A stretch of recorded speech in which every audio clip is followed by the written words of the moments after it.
আচ্ছা মাম্মা, আমরা যে ব্যথার ওষুধ খাই সেই ওষুধ বোঝে কি করে যে আমাদের ব্যথা কোথায়? আসলে মাম্মা, এই জিনিসটা সম্পর্কে কিছু মানুষের একটু ভুল ধারণা আছে।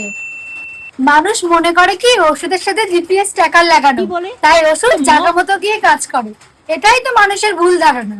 আসলে কি বলতো মাম্মা, আমরা যখন ডাক্তারের কাছে গিয়ে বলি আমাদের এখানে ব্যথা ওখানে ব্যথা, ওষুধ সেটা শুনে ফেলে, তারপরে জায়গা মতন গিয়ে কাজ করে। ঠিক আছে মাম্মা, বুঝলাম। আরেকটা প্রশ্ন। বল, আর কি প্রশ্ন শুনি। আচ্ছা মাম্মা, 365 দিনে কি 1 বছর?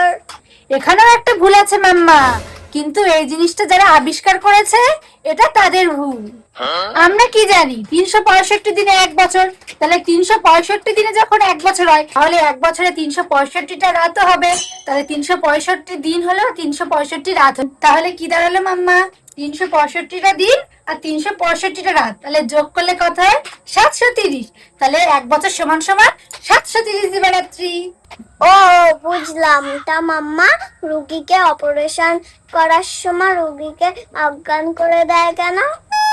আসলে মাম্মা, আমরা মনে করি কি যে রুগীর ব্যথা লাগবে তাই মনে হয় অজ্ঞান করে দেয়, কিন্তু ব্যাপারটা সেটা না। আসল বিষয়টা কি বলতো মাম্মা, রোগী যাতে অপারেশন করা না শিখে যায় তাই রোগীকে অজ্ঞান করে নেয়। রুগীকে যদি অজ্ঞান করে না নেয় তাহলে তো রুগী অপারেশন করা শিখে যাবে, তাতে তো ডাক্তারের লস, তাই না মাম্মা? ডাক্তার কত কষ্ট করে পড়াশোনা করেছে, কত টাকা খরচা করে। এখন রুগী যদি একটা গ্রামে যদি একটা ডাক্তার চেম্বার খোলে তাহলে কেউ কি আর ওই ডাক্তারের কাছে আসবে?